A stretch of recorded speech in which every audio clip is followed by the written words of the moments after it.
November 12. From Ezekiel, chapter 24. On January 15, during the 9th year of King Jehoiachin's captivity, this message came to me from the Lord.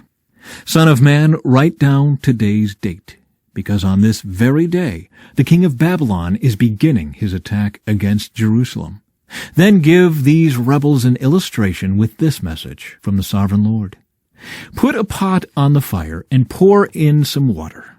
Fill it with choice pieces of meat, the rump and the shoulder and all the most tender cuts. Use only the best sheep from the flock, and heap fuel on the fire beneath the pot. Bring the pot to a boil, and cook the bones along with the meat. Now this is what the sovereign Lord says.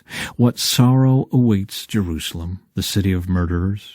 She is a cooking pot whose corruption can't be cleaned out. Take the meat out in random order, for no piece is better than another. For the blood of her murderers is splashed on the rocks. It isn't even spilled on the ground where the dust could cover it. So I will splash her blood on a rock for all to see, an expression of my anger and vengeance against her. This is what the sovereign Lord says. What sorrow awaits Jerusalem, the city of murderers. I myself will pile up the fuel beneath her. Yes, heap on the wood. Let the fire roar to make the pot boil. Cook the meat with many spices, and afterward burn the bones. Now set the empty pot on the coals. Heat it red hot. Burn away the filth and corruption. But it's hopeless. The corruption can't be cleaned out. So throw it into the fire. Your impurity is your lewdness and the corruption of your idolatry. I tried to cleanse you, but you refused. So now you will remain in your filth until my fury against you has been satisfied. I, the Lord, have spoken. The time has come, and I won't hold back. I will not change my mind, and I will have no pity on you. You will be judged on the basis of all your wicked actions, says the sovereign Lord. The death of Ezekiel's wife. Then this message came to me from the Lord. Son of man, with one blow I will take away your dearest treasure. Yet you must not show any sorrow at her death. Do not weep. Let there be no tears. Groan silently, but let there be no wailing at her grave. Do not uncover your head or take off your sandals. Do not perform the usual rituals of mourning or accept any food brought to you by consoling friends. So I proclaimed this to the people the next morning, and in the evening my wife died. The next morning I did everything I had been told to do. Then the people asked, "What does all this mean? What are you trying to tell us?" So I said to them, "A message came to me from the Lord, and I was told to give this message to the people of Israel. This is what the sovereign Lord says. I will defile my temple, the source of your security and pride, the place your heart delights in.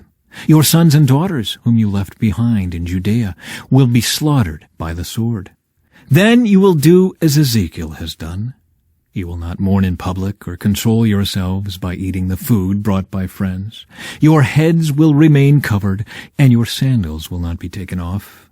You will not mourn or weep, but you will waste away because of your sins. You will mourn privately for all the evil you have done. Ezekiel is an example for you. You will do just as he has done, and when that time comes, you will know that I am the Lord." Then the Lord said to me, "Son of man, on the day I take away their stronghold, their joy and glory, their heart's desire, their dearest treasure, I will also take away their sons and daughters. And on that day a survivor from Jerusalem will come to you in Babylon and tell you what has happened. And when he arrives, your voice will suddenly return so you can talk to him. And you will be a symbol for these people. Then they will know that I am the Lord." Then this message came to me from the Lord. Son of man, turn and face the land of Ammon and prophesy against its people. Give the Ammonites this message from the sovereign Lord. Hear the word of the sovereign Lord. Because you cheered when my temple was defiled, mocked Israel in her desolation, and laughed at Judah as she went away into exile, I will allow nomads from the eastern deserts to overrun your country. They will set up their camps among you and pitch their tents on your land. They will harvest all your fruit and drink the milk from your livestock. And I will turn the city of Rabbah into a pasture for camels, and all the land of the Ammonites into a resting place for sheep and goats. Then you will know that I am the Lord. This is what the sovereign Lord says. Because you clapped and danced and cheered with glee at the destruction of my people, I will raise my fist of judgment against you. I will give you as plunder to many nations. I will cut you off from being a nation and destroy you completely. Then you will know that I am the Lord. A message for Moab. This is what the sovereign Lord says. Because the people of Moab have said that Judah is just like all the other nations, I will open up their eastern flank and wipe out their glorious frontier towns, Beth-Jeshemoth, Baal-Meon, and Kiriathaim. And I will hand Moab over to nomads from the eastern deserts, just as I handed over Ammon. Yes, the Ammonites will no longer be counted among the nations. In the same way, I will bring my judgment down on the Moabites. Then they will know that I am the Lord. A message for Edom. This is what the sovereign Lord says. The people of Edom have sinned greatly by avenging themselves against the people of Judah. Therefore, says the sovereign Lord, I will raise my fist of judgment against Edom. I will wipe out its people and animals with the sword. I will make a wasteland of everything from Teman to Dedan. I will accomplish this by the hand of my people of Israel. They will carry out my vengeance with anger, and Edom will know that this vengeance is from me. I, the sovereign Lord, have spoken. A message for Philistia. This is what the sovereign Lord says. The people of Philistia have acted against Judah out of bitter revenge and long-standing contempt. Therefore, this is what the sovereign Lord says. I will raise my fist of judgment against the land of the Philistines. I will wipe out the Kerethites and utterly destroy the people who live by the sea. I will execute terrible vengeance against them to punish them for what they have done. And when I have inflicted my revenge, they will know that I am the Lord. On February 3, during the 12th year of King Jehoiachin's captivity, this message came to me from the Lord. Son of man, Tyre has rejoiced over the fall of Jerusalem, saying, Ha! She who was the gateway to the rich trade routes to the east has been broken, and I am the heir. Because she has been made desolate, I will become wealthy. Therefore, this is what the sovereign Lord says.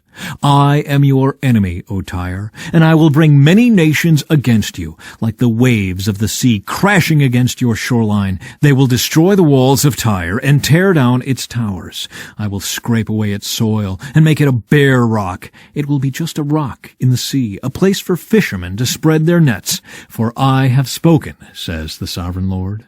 Tyre will become the prey of many nations, and its mainland villages will be destroyed by the sword.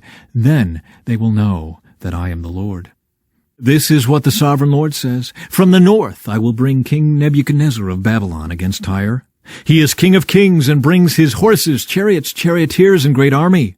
First, he will destroy your mainland villages. Then he will attack you by building a siege wall, constructing a ramp, and raising a roof of shields against you. He will pound your walls with battering rams and demolish your towers with sledgehammers. The hooves of his horses will choke the city with dust, and the noise of the charioteers and chariot wheels will shake your walls as they storm through your broken gates.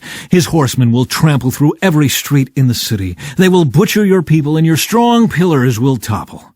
They will plunder all your riches and merchandise and break down your walls. They will destroy your lovely homes and dump your stones and timbers and even your dust into the sea. I will stop the music of your songs. No more will the sound of harps be heard among your people. I will make your island a bare rock, a place for fishermen to spread their nets. You will never be rebuilt, for I, the Lord, have spoken. Yes, the sovereign Lord has spoken. The effect of Tyre's destruction. This is what the sovereign Lord says to Tyre. The whole coastline will tremble at the sound of your fall, as the screams of the wounded echo in the continuing slaughter. All the seaport rulers will step down from their thrones and take off their royal robes and beautiful clothing. They will sit on the ground trembling with horror at your destruction. Then they will wail for you, singing this funeral song. O famous island city, once ruler of the sea, how you have been destroyed! Your people with their naval power once spread fear around the world. Now the coastlands tremble at your fall. The islands are dismayed as you disappear. This is what the sovereign Lord says. I will make Tyre an uninhabited ruin, like many others. I will bury you beneath the terrible waves of enemy attack. Great seas will swallow you. I will send you to the pit to join those who descended there long ago. Your city will lie in ruins, buried beneath the earth, like those in the pit who have entered the world of the dead. You will have no place of respect here in the land of the living. I will bring you to a terrible end, and you will exist no more. You will be looked for, but you will never again be found. I, the sovereign Lord, have spoken. From Hebrews, chapter 11. Faith is the confidence that what we hope for will actually happen. It gives us assurance about things we cannot see. Through their faith, the people in days of old earned a good reputation. By faith, we understand that the entire universe was formed at God's command, that what we now see did not come from anything that can be seen. It was by faith that Abel brought a more acceptable offering to God than Cain did. Abel's offering gave evidence that he was a righteous man, and God showed his approval of his gifts. Although Abel is long dead, he still speaks to us by his example of faith. It was by faith that Enoch was taken up to heaven without dying. He disappeared because God took him. For before he was taken up, he was known as a person who pleased God. And it is impossible to please God without faith. Anyone who wants to come to him must believe that God exists, and that he rewards those who sincerely seek him. It was by faith that Noah built a large boat to save his family from the flood. He obeyed God, who warned him about things that had never happened before. By his faith, Noah condemned the rest of the world, and he received the righteousness that comes by faith. It was by faith that Abraham obeyed when God called him to leave home and go to another land that God would give him as his inheritance. He went without knowing where he was going.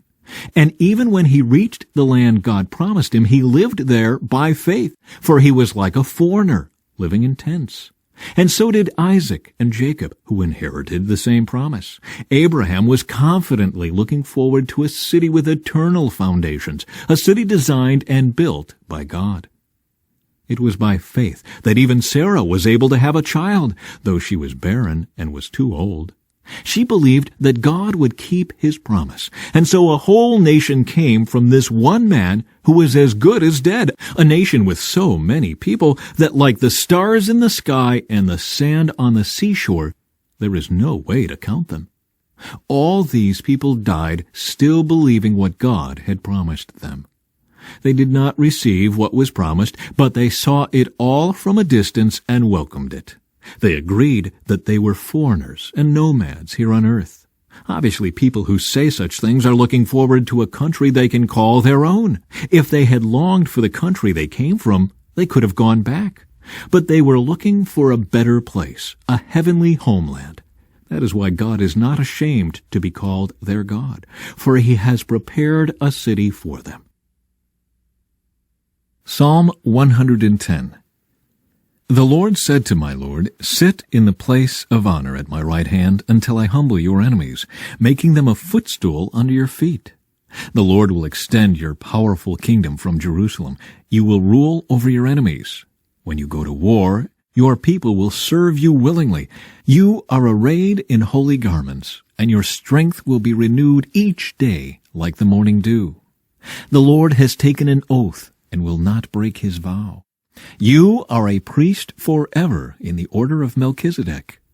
The Lord stands at your right hand to protect you. He will strike down many kings when his anger erupts. He will punish the nations and fill their lands with corpses. He will shatter heads over the whole earth. But he himself will be refreshed from brooks along the way. He will be victorious. From Proverbs. A loud and cheerful greeting early in the morning will be taken as a curse.